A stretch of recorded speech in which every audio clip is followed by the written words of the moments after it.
ఈరోజు 2-3 అంశాలను మాత్రమే నేను ప్రస్తావించదలుచుకున్నా. చాలామంది సంఘాల నాయకులు ప్రభుత్వంతో కుమ్ముక్కైనరా అని అంటున్నారు. మనమందరం ఒక కుటుంబంలో కుమ్ముక్కులు ఏముంటాయి? మేము ఏం హామీలు ఇచ్చినా, ఏం పథకాలు తీసుకొచ్చినా, ప్రజలకి ఏ మేలు జరగాలన్నా, ఏ మేలు చెయ్యాలన్నా నిర్ణయాలు మేము చేస్తే అమలు చేసేది మీరు వేరు, మేము వేరు కాదు. మనందరం కలిస్తేనే తెలంగాణ ప్రభుత్వం. కాబట్టి సరిపోనోళ్ళు, కుటుంబ సభ్యులందరూ ఉమ్మడి కుటుంబంలో కలిసి ఉంటే అసూయ పడేవాళ్ళు, కడుపులో విషం ఉండేవాళ్ళు, వాళ్ళ కళ్ళల్లో ఒక రకమైన ద్వేషాన్ని నింపుకొని మన వైపు చూసేవాళ్ళు ఎప్పుడూ ఉంటారు. దేవతలు యాగాలు చేసినప్పుడు శుక్రాచార్యుడు రాక్షసులకు కులగురు, మారీచుడు లాంటి రాక్షసులు దేవతలు చేసే యజ్ఞాలను ఎప్పుడు భగ్నం చేయడానికి ప్రయత్నం చేస్తూనే ఉంటారు. అట్లనే ఈరోజు కూడా ఒక శుక్రాచార్యుడు ఫామ్ హౌస్లో ఉండి మారీచుడు ఇలాంటి రాక్షసులు అసెంబ్లీకి వచ్చి దేవతలు చేసే యాగాలను, యజ్ఞాలను భగ్నం చేయడానికి ప్రయత్నం చేస్తూనే ఉంటారు. అది పురాణాల నుంచి ఈరోజు ప్రజాస్వామ్యం వరకు మనం కళ్ళతో చూస్తున్నాం. కాబట్టి అలాంటి వాళ్ళ గురించి మనము వాళ్ళ మాటలు, వాళ్ళ చేతల్ని మనం అర్థం చేసుకొని సమయస్ఫూర్తితోని ముందుకు వెళ్ళాలని నా సూచన కుటుంబ సభ్యులుగా. అదేవిధంగా సమస్యలు పేరుకపోయినాయి. తెలంగాణ రాష్ట్రం వస్తే మన సమస్యలకు శాశ్వత పరిష్కారం దొరుకుతుందని అనుకున్నాం. కానీ ఆ సమస్యలు మరింతగా పేరుకపోయి జటిలంగా మారింది. 58 సంవత్సరాల నుంచి 61 సంవత్సరాలకు ఉద్యోగ రిటైర్మెంట్ వయసును పెంచడం వల్ల ఆ 61 సంవత్సరాలు మనం అధికారంలోకి వచ్చిన తర్వాత రిటైర్మెంట్ ఉద్యోగస్తుల ఎక్కువగా పెరిగిపోయింది. రిటైర్మెంట్ బెనిఫిట్స్ గత ప్రభుత్వం చెల్లించకుండా 11,000 పైగా కోట్ల రూపాయల భారాన్ని మా మీద ఇచ్చిపోయారు. అదేవిధంగా కాంట్రాక్టర్లకు చెల్లించాల్సిన బిల్లులు, ప్రభుత్వానికి సరఫరాలు చేసిన వాళ్ళ బిల్లులు దాదాపుగా 42,000 కోట్ల రూపాయలు బకాయిలు పెట్టారు. ఇవే కాకుండా సింగరేణి సంస్థ దగ్గర బొగ్గు కొని, విద్యుత్ శాఖ దగ్గర రైతులకు ఉచితంగా విద్యుత్ సరఫరా చేసి, ఇట్లా ప్రభుత్వంలోనే ఉండే కార్పొరేషన్లకు కూడా వేలాది కోట్ల రూపాయలు, దాదాపుగా 1,11,000 కోట్ల రూపాయలు బకాయిలు బ్యాంకు లోన్లు కాకుండా, బ్యాంకులలో తాత్కాలికంగా, దీర్ఘకాలికంగా తెచ్చిన అప్పులు 7 లక్షల కోట్ల పైగా పెట్టి 1,11,000 కోట్ల రూపాయలు చేబదులు, సర్దుబాటు అంటాం కదా, అంటే విద్యుత్ శాఖ కావచ్చు, సింగరేణి లాంటి సంస్థలు కావచ్చు, ప్రభుత్వ ఉద్యోగస్తుల రిటైర్మెంట్ బెనిఫిట్స్ కావచ్చు, లేకపోతే పెన్షన్ బెనిఫిట్స్ కావచ్చు, ఇట్లా రకరకాలవి అప్పటికప్పుడు చెల్లించాల్సినవి కూడా 1,11,000 కోట్ల రూపాయలను ఆ ప్రభుత్వం భారంగా మాకు ఇచ్చిపోయింది. అందుకే నేను శాసనసభలో వైట్ పేపర్ ప్రవేశపెట్టి గత ప్రభుత్వం నుంచి అధికారంతో పాటు మాకు బదిలీ అయిన అప్పులను, తప్పులను పారదర్శకంగా చట్టసభలో చర్చకు పెట్టిన. ఆ రోజు స్పష్టంగా ప్రభుత్వం ఎఫ్ఆర్బిఎం పరిధిలో కానీ, లేకపోతే కార్పొరేషన్ల పరిధిలో కానీ, లేకపోతే ప్రభుత్వానికి పనిచేసిన చెల్లించాల్సిన బకాయిలు కానీ, అదేవిధంగా ప్రభుత్వ ఉద్యోగస్తులకు చెల్లించాల్సిన రిటైర్మెంట్ బెనిఫిట్స్ కానీ, వీటన్నిటిని లెక్కలు కట్టి స్పష్టంగా 8,11,000 కోట్ల రూపాయల అప్పుల భారాన్ని మా మీద మోపినరు. ఇక్కడి నుంచి మా ప్రయాణం మొదలవుతుంది. ప్రభుత్వ ఉద్యోగస్తుల యొక్క జీతభత్యాలు, పెన్షన్స్, అదేవిధంగా గత ప్రభుత్వం చేసిన అప్పులకు అసలు మిత్తి చెల్లింపులు, అదేవిధంగా గతంలో కొనసాగుతున్న సంక్షేమ పథకాలు, కొత్తగా మేము ప్రవేశపెట్టిన సంక్షేమ పథకాలు, వీటన్నిటిని కూడా లెక్కలేస్తే ప్రతి నెల 30,000 కోట్ల రూపాయల అవసరము మనకు తేలింది. రాష్ట్ర ప్రభుత్వానికి వస్తున్న ఆదాయం 18,000 నుంచి 18,500 కోట్ల రూపాయలు. కొన్ని పథకాలను పక్కన పెట్టిన 22,500 కోట్ల రూపాయలు తల తాకట్టు పెట్టైనా ప్రతి నెల మన ఖర్చులు ఉన్నాయి. ఇందులో పెద్ద విద్య, పెద్ద రాకెట్ సైన్స్ ఏం లేదు. ఒక ప్రభుత్వ ఉద్యోగి తను నెల మొత్తం కష్టపడితే వచ్చే జీతాన్ని కుటుంబాన్ని నడపడానికి ఏ విధంగా అయితే ఇంటి కిరాయితో పాటు పిల్లల చదువులు, వైద్యానికి, లేకపోతే పాల బిల్లు, నల్ల బిల్లు, కరెంటు బిల్లు, ఇంటి అద్దె, ఇట్లా ఏ విధంగా అయితే విడగొట్టుకొని మొదటి తారీఖు నాడు జీతం వస్తే పాల వాళ్ళకి ఎంత ఇవ్వాలి, నీళ్ళ వాళ్ళకి ఎంత ఇవ్వాలి, పిల్లల ఫీజులు ఎన్ని కట్టాలి, లేకపోతే ఇంట్లో పెద్దలు ఉంటే వైద్యానికి ఎంత ఇవ్వాలి, మందులు ఎంత కొనుక్కోవాలి, ఇవన్నీ వాను పండుగ వచ్చినప్పుడు ఇంటికి ఆడపిల్ల వస్తే చీర ఎట్లా పెట్టాలి, సారి ఎట్లా పెట్టాలని ఎట్లా లెక్కలేసుకొని ఒక సగటు మధ్యతరగతి ప్రభుత్వ ఉద్యోగి సంసారాన్ని ఏ విధంగా గౌరవంగా గుంభనంగా నడపడానికి కష్టమున్నా పంటి బిగువన కష్టాన్ని దిగమింగుకొని అందరి ముందు సంతోషంగా ఉన్నట్టుగానే మళ్ళీ పండుగలు ఇవి వచ్చినప్పుడు కుటుంబంలో అదనంగా ఏదైనా పిల్లలు ఎదుగొస్తే ఆడపిల్లల పెళ్లి చేయాల్సి వస్తే ఏ రకంగా మనం సంసారాన్ని ముందుకు తీసుకెళ్తామో ఈరోజు మేము కూడా ఎన్నో గత ప్రభుత్వం నుంచి వారసత్వంగా వచ్చిన అప్పులను తప్పులను కప్పిపుచ్చుకుంటూ ప్రతిసారి మేము దివాలా తీసినామని చెప్పుకుంటూ వెళ్తే ఇంకా నమ్మేవాడు కూడా నమ్మని పరిస్థితి వస్తుందని చెప్పి ఒక రకంగా కూడా తీసుకొని ముందుకు వెళ్తున్నాం.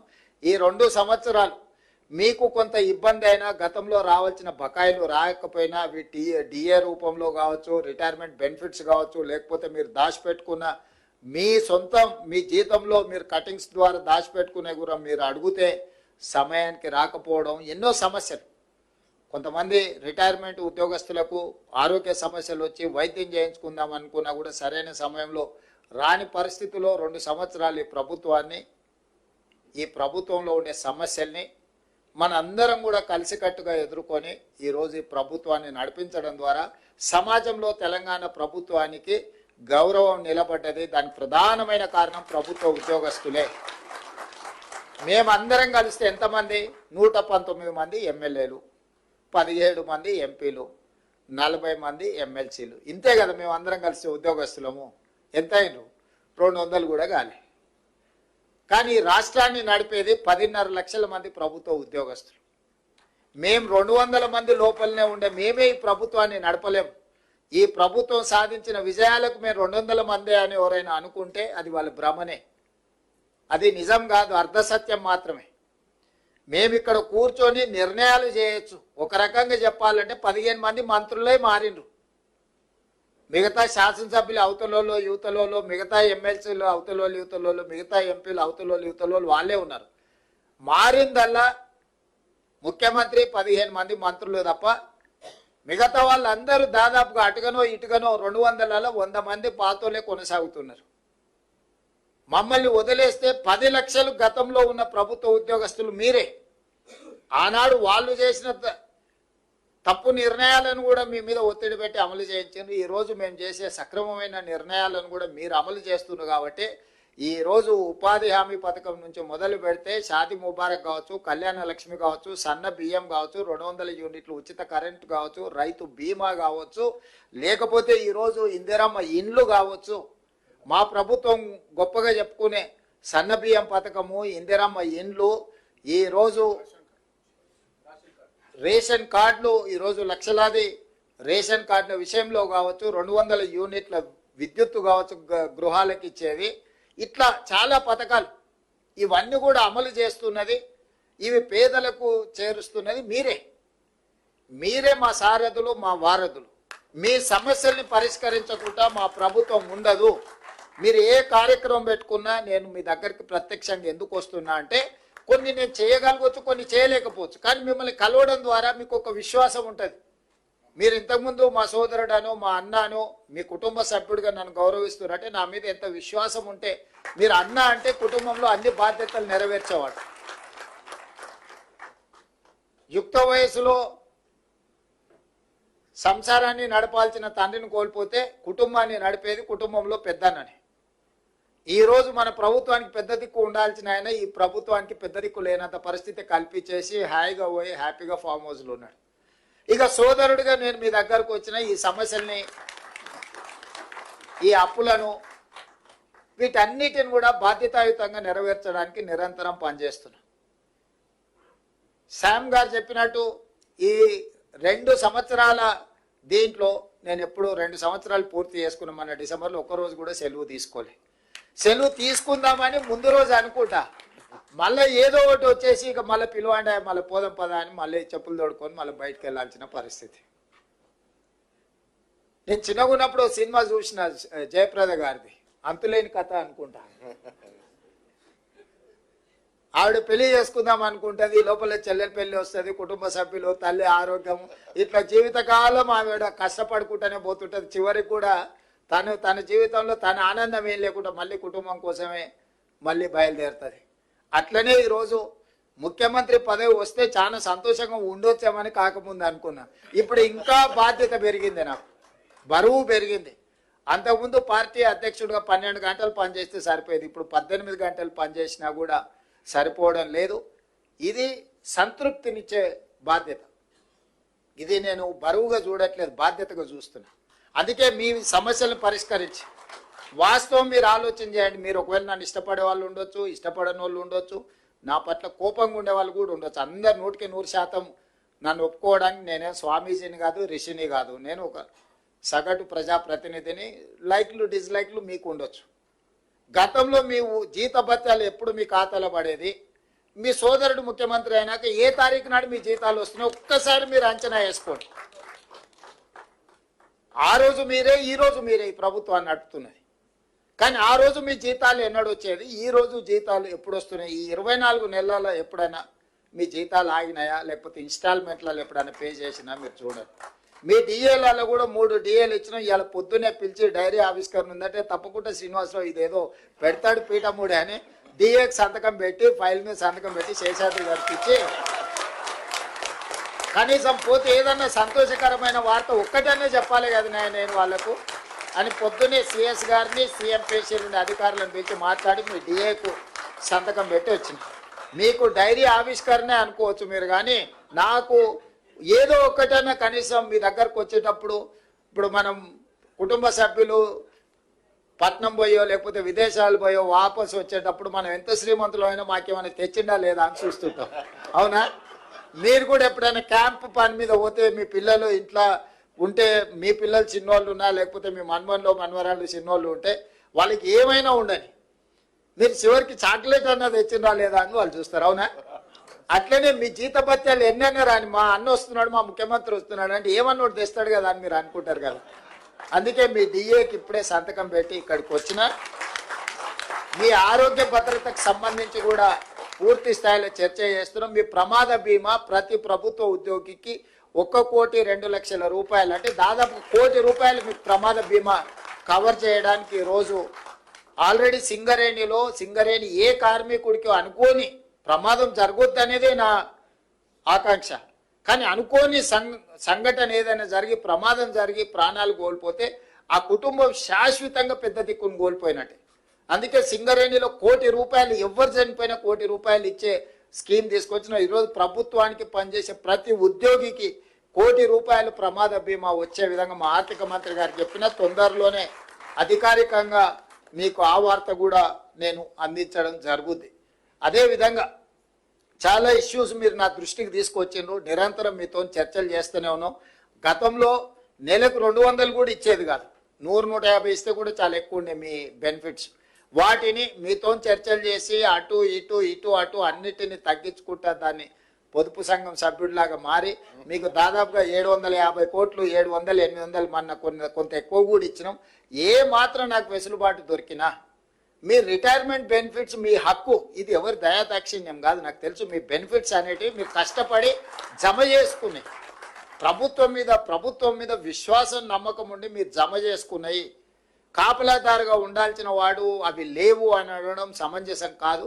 కాకపోతే నాకు 11-12 వేలు పేరుకపోవడం, ఇప్పుడు ఎవ్రీ మంత్ మీ రిటైర్మెంట్ బెనిఫిట్స్ దాదాపుగా 600-700 కోట్లు, 1000 కోట్ల రూపాయలు ప్రతి నెల మీరు రిటైర్మెంట్ ఏజ్ పెంచడం వల్ల 58 నుంచి 61 పెంచడం వల్ల ఈరోజు ప్రతి నెల దాదాపుగా నాకు తెలిసి 1000 మంది రిటైర్ అవుతున్నారు, చిన్నోళ్ళు కానీ పెద్దోళ్ళు కానీ. ఒక ప్రభుత్వ ఉద్యోగి అటెండర్ నుంచి మీ గ్రూప్ 1 ఆఫీసర్ వరకు ఎవరన్నా రిటైర్ కానీ యావరేజ్గా నాకు 1 కోటి రూపాయల భారం. మినిమం 50 లక్షలు, ఎవరైనా సీనియర్ ఆఫీసర్ అయితే 1,20,00,000, 1,30,00,000 రిటైర్మెంట్ బెనిఫిట్స్ ఇవ్వాల్సి వస్తుంది. ఒక ప్రభుత్వ ఉద్యోగి చేరుతున్నప్పుడు జీతభత్యాల భారానికంటే ఒక ప్రభుత్వ ఉద్యోగి పదవీ విరమణ చేస్తున్నాడు అంటే ఆర్థికంగా భారం ఉన్నది. వాటి అన్నిటిని కూడా లెక్క పెట్టుకొని మీ సమస్యలు పరిష్కరించడానికి ఈ 31 మార్చ్ వరకు ఫైనాన్షియల్ ఇయర్లో పెద్ద ఎదుగు పొదుగు లేదు. ఎందుకంటే లెక్కలు ఎవ్రీ మంత్ మీరు కూడా చూస్తున్నారు. వచ్చే ఫైనాన్షియల్ ఇయర్ నుంచి ఇంకా కొంత పెంచి మీ బెనిఫిట్స్ ఇచ్చి మీ సమస్యలు పరిష్కరించి మీరు కూడా పెద్ద మనసు చేసుకోండి. ఇది ఒక బాధ్యత. ఈ బాధ్యతను మనందరం కలిసి నిర్వహిస్తేనే ఇది సక్రమంగా ముందుకు సాగుతుంది. ఎప్పుడైతే మీరు వేరు నేను వేరని మీ మనసులో భావన వస్తుందో ప్రజలకు మనము మెరుగైన సేవలను అందించలేమో, మన మధ్య నమ్మకం విశ్వాసం కోల్పోయినప్పుడు పరిపాలన సక్రమంగా అందించలేము. మీరు సంపూర్ణమైన విశ్వాసం ఈ ప్రభుత్వం మీద పెట్టండి. ఈ ప్రభుత్వం మీది. ఇందులో నా పాత్ర నిర్ణయాలు చేయడం వరకే. ప్రతి రూపాయి ఏ రూపాయి నా దగ్గరికి రాదు, ఏ రూపాయి నేను చూడను. మీరు పెట్టే సంతకాలను బట్టే రూపాయి పోవడం, రూపాయి రాకడం, రూపాయి పోకడం, ఈ రెండు. దీంట్లో నేను నా వైపు నుంచి మీకు విజ్ఞప్తి చేసేది ఏంటంటే కొత్తగా పన్నులు ఏం పెంచుతలేం మనం, కానీ వసూలు చేయాల్సిన పన్నులు చాలా అవకతవకలు జరుగుతున్నాయి. జిఎస్టీలో కానీ, ఎక్సైజ్లో కానీ, లేకపోతే శాండ్లో కానీ, ల్యాండ్లో కానీ ఇట్లాంటివి అన్ని అవకతవకలు జరుగుతున్నాయి. వాటిని మనం ఒడిసి పట్టుకుంటే చాలు మన అవసరాలకు సరిపోయేటంత నిధులు ఉన్నాయి. ఇవాళ జిఎస్టీ ఇన్పుట్ సబ్సిడీలు కానీ ఇట్లాంటివి చాలా ఫ్రాడ్ ఉంది. చాలామంది కట్టడం లేదు. కట్టడం లేదంటే మనం కొన్ని దగ్గరలో మన అధికారులు, మన వ్యవస్థ, మన ప్రభుత్వము వాళ్ళ దగ్గరికి వెళ్ళి మీరు కట్టండి అని కూడా మనం అడగడం లేదు.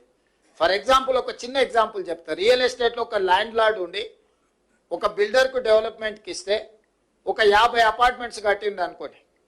30 అపార్ట్మెంట్ బిల్డర్కి పోయి 20 అపార్ట్మెంట్ భూమి యజమానికి వస్తే ఆ 30 అపార్ట్మెంట్స్ బిల్డర్ అమ్ముకోవాలి కాబట్టి అసెస్మెంట్ చేసుకుంటుండు. ఈ 20 అపార్ట్మెంట్స్ భూమి యజమానికి వస్తే ఇతను అసెస్మెంటే చేపిస్తలేడు. ఎందుకంటే అతను అమ్ముకోవడం లేదు, రెంట్కి ఇచ్చుకుంటున్నాడు, అట్లే ఉంటుండు. సో దానివల్ల ఇంటి పన్ను అసలు వసూలే లేదు. చాలా సిటీలో పెద్ద పెద్ద అపార్ట్మెంట్స్ వస్తే ల్యాండ్ లార్డ్ వర్సెస్ బిల్డర్ మధ్యలో జరిగిన దాంట్లో మన వాళ్ళు అసెస్మెంట్ వాళ్ళు కట్టమంటే కూడా మన వ్యవస్థలు ఎవరు అసెస్మెంట్ కూడా చేసుకోవట్లేదు. ప్లస్ 5,000 స్క్వేర్ ఫీట్కు పర్మిషన్ తీసుకొని 10,000 కట్టుకుంటారు.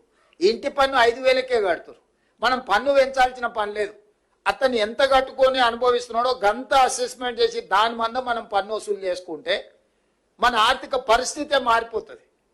అసెస్మెంట్ చేయకుండా పోయిన వాటిని అసెస్మెంట్లకు పట్టుకొచ్చి అసెస్మెంట్లో ఉన్న వాటిని యాక్చువల్గా ఎంత బిల్డింగ్ కట్టిరో దాన్ని మనము పరిధిలోకి పట్టుకొస్తే ఎవరు కొనుక్కున్నా, ఏ వస్తువులు కొనుక్కున్నా బిల్లు చేపించి దాంట్లో జిఎస్టీ వసూలు చేస్తే ఇట్లాంటి చిన్న చిన్న మన పరిపాలనలో చిన్న చిన్న కరెక్షన్స్, దీంట్లో పెద్ద భారము లేదు. పెద్ద ఎవరిని మనం అనవసరంగా తప్పించుకుంటున్న వాళ్ళని పట్టుకోవడమే మన పని. మనం కొత్తగా వాళ్ళ మీద ఏం అదనపు భారం మోపడం లేదు. ఇట్లాంటివి మీ వైపు నుంచి నేను సహకారం కోరుకుంటున్నాను.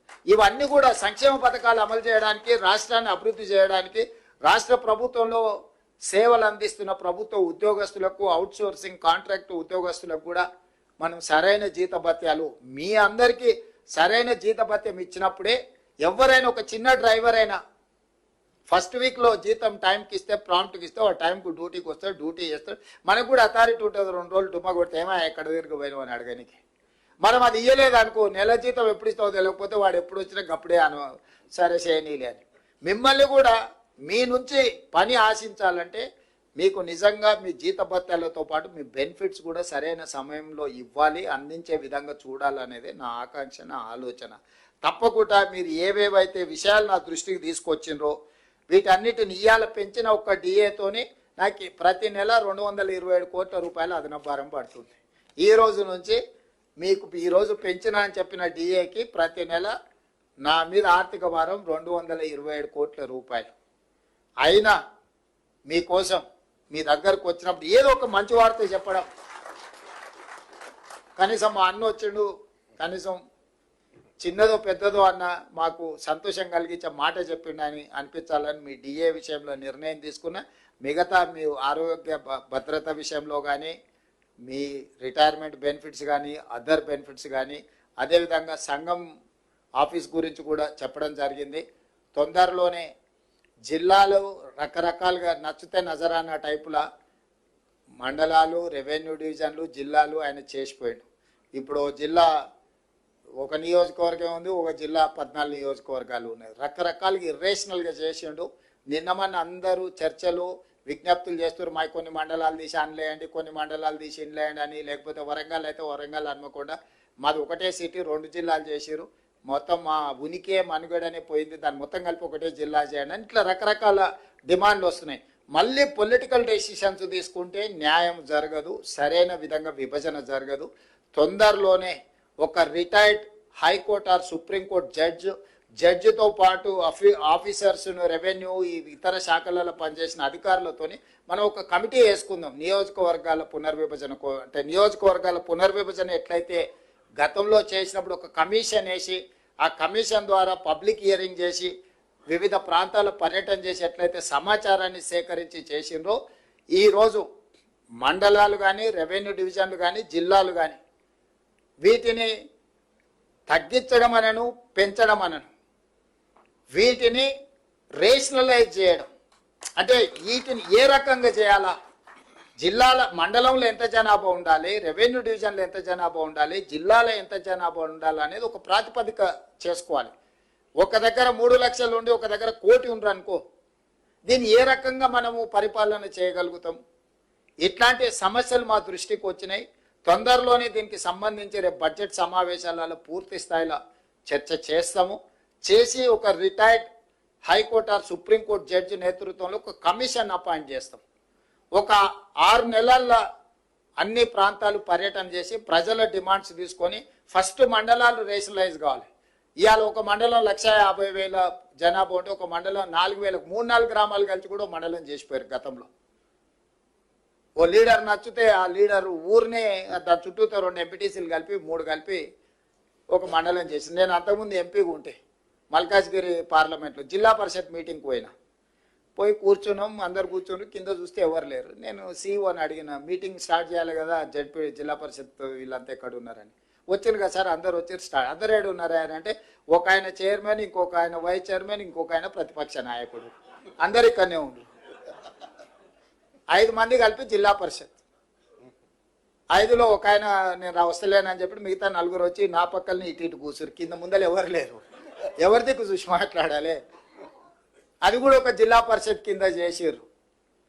సో ఇట్లాంటి తప్పుల వల్ల పరిపాలన ఒక నమ్మకం లేని పరిస్థితులు వచ్చినాయి. అందుకే ఈ మధ్యలో డిమాండ్ చేసే వాళ్ళందరికీ నేను విజ్ఞప్తి చేస్తున్నా. మిత్రులు కొంతమంది అది అట్లా చేసారు, ఇది ఇట్లా చేసారు. అయ్యా, హైదరాబాద్ పేరు నేను పెట్టింది కాదు, మేడ్చల్ మల్కాజ్గిరి పేరు నేను పెట్టింది కాదు, సైబరాబాదు నేను పెట్టింది కాదు. ఈ 3 పేర్లు కాదు. ఇప్పుడు నిన్న వచ్చిన మున్సిపల్ పోలీస్ కమిషనరేట్లు వచ్చినాయి. రంగారెడ్డి జిల్లా యాస్టీజ్ అంతకుముందే ఉంది, భువనగిరి అంతకుముందే ఉంది, సంగారెడ్డి అంతకుముందే ఉంది. వాటినే పోలీస్ కమిషనరేట్లు, ఏరియాలు, సరిహద్దులు అడ్జస్ట్మెంట్ చేసినాం. క్రైము, డెవలప్మెంటు, వీటన్నిటిని ఒక దృష్టిలో పెట్టుకొని ఉతగానే సికింద్రాబాద్ మీద కక్ష కట్టి సికింద్రాబాద్ను మొత్తం మాయం చేస్తున్నాను. అసలు సికింద్రాబాద్ పేరు ఉన్నదేడా, నేను తీసిందేడా? హైదరాబాద్ సికింద్రాబాద్ జంట నగరాలు హైదరాబాద్ మున్సిపల్ కార్పొరేషన్లో, గ్రేటర్ హైదరాబాద్ మున్సిపల్ కార్పొరేషన్లో యాస్టీస్గా ఉన్నాయి. హైదరాబాద్ డిస్టిక్లోనే సికింద్రాబాద్ ప్రాంతం కూడా ఉంది. నేనేం దాన్ని ముట్టుకోలేదు కదా. గ్రేటర్ హైదరాబాద్ మున్సిపల్ కార్పొరేషన్ అట్లనే యాస్టీస్గా ఉంది. మేడ్చల్ మల్కాజ్గిరి గతంలోనే జిల్లా పెట్టారు, అదే పేరు అట్లనే ఉంది. సైబరాబాద్ ఎప్పుడో పెట్టింది, అదే అట్లనే ఉంది. అంతకుముందు సైబరాబాద్ కమిషనరేట్ ఉంది. ఒకటి వాళ్ళకి కావాల్సిన రాచకొండ దొరల కోట పేరు పెడితే గదొక్కటి తీసినాయా? గదొక్కటి ఒకవేళ చేస్తే గీస్తే కన్నా కోటల పేర్లు మనకెందుకు, రాజుల పేర్లు మనకెందుకు కానీ సామాన్యుల పేర్లు ఉంటే బాగుంటుందని. రాచకొండ అనేది తెలుసు కదా, దేవరకొండ, రాచకొండ, పద్మనాయకుల కోటలు అవి. వారికి నచ్చినట్టు అవి పెట్టినట్టున్నాడు. అది ఇర్రేషనల్గా ఉంది అని చెప్పి భువనగిరి జిల్లా అని చేసినాం. రాచకొండను రంగారెడ్డి జిల్లాను ఫ్యూచర్ సిటీ కమిషనరేట్ చేసినాం. ఎందుకంటే మనం పెద్ద నగరమే కట్టుకోబోతున్నాం. కాబట్టి దయచేసి ఎలాంటి వివాదాలకు, అధికారుల మీద ఒత్తిడి తెచ్చే కార్యక్రమాలు పాల్పడకండి. రేపు పొద్దుగాల మండలాలు, రెవెన్యూ డివిజన్లు, జిల్లాలు పునర్వ్యవస్థీకరించడానికి ఒక జ్యుడిషియల్ కమిషన్ లాగా వేసి అందులో నిపుణులందరినీ పెట్టి అన్ని ప్రాంతాలు పర్యటన చేసి అందరి ప్రజల అభిప్రాయం తీసుకొని మండలాలలో 10% ± జనాభా ఒకే రకంగా ఉండేటట్టు, రెవెన్యూ డివిజన్లలో కూడా సమానమైన మండలాలు ఉండే విధంగా, జిల్లాలలో కూడా పాపులేషన్ 10% ± పెట్టుకొని ఒక ట్రాన్స్పరెంట్ గవర్నెన్స్ అందించడానికి ఒక పూర్తి స్థాయిలో కార్యాచరణ తీసుకొని దానికి సంబంధించి కూడా ఎవరికి తెలియకుండా సీక్రెట్గా మనం ఇంట్లో కూర్చొని చేసేది లేదు. పూర్తి స్థాయిలో అసెంబ్లీలో డిబేట్ చేసి అందరు సూచనలు తీసుకున్నాకనే గైడ్ లైన్స్ ప్రిపేర్ చేసి అపాయింట్ చేస్తాము. ఎవరు ఎలాంటి అపోహలు కొత్త ఏదో జరిగిపోతుందని జిల్లాల పేర్లు తీస్తురని పెడుతుండ్రని పెట్టమని తీయండి అని ఇవన్నీ వదిలేయండి. రేపు బడ్జెట్ సమావేశంలో వీటన్నిటి మీద కూలంకషంగా అన్ని రాజకీయ పార్టీలు చర్చించి విధి విధానాలు ఖరారు చేసి ఏ రకమైన నిర్ణయాలు తీసుకోవాలని అప్పుడు తీసుకుంటాం. ఇప్పటికీ మీకు స్టేట్లో కట్టుకోవడానికి ఆఫీస్ స్థలం ఇస్తాం. ఇవన్నీ ఎందుకు చెప్తున్నా అంటే కొత్త జిల్లాలు వచ్చినప్పుడు ఆ జిల్లాల ప్రాతిపదికన ఏది జిల్లా హెడ్ క్వార్టర్ అవుతుందో అప్పుడు స్థలం ఇస్తాం. ఇప్పుడు స్టేట్లో మీరు ఏదైనా స్థలం మీరు ఆఫీసు కార్యాలయం కట్టుకోవడానికి వచ్చిందా ఒకవేళ వచ్చింది అంటున్నాడు అదేదో చూసి ఫస్ట్ హెడ్ క్వార్టర్స్లో కట్టుకోండి. అక్కడ కూర్చొని మీరు కూడా సచివాలయం కట్టుకోండి. ఇక్కడ నుంచి కిందికి పరిపాలన అందించండి. సచివాలయం లేకపోతే పరిపాలన చేయలేం. గతంలో సచివాలయం కూడా ఉండేది కాదు. కట్టంగానే నేను వచ్చిన అందుకే పరిపాలన జరుగుతుంది. మీరు కూడా మీ గెస్టెడ్ ఆఫీసర్స్ కోసం ఒక సచివాలయాన్ని కట్టుకోండి. దానికి సంబంధించిన స్థలాన్ని నేను ఇస్తా. అవసరమైతే మీరు ఎంత జమ చేసుకుంటే మీరు రూపాయి ఇస్తే నేను రూపాయి ఇస్తాను మీరు కట్టుకోవడానికి. మీరు లక్ష ఇస్తే నేను లక్ష ఇస్తాను. మీరు కోటి మీరు జమ చేసుకుంటే నేను కూడా కోటి ఇస్తాను.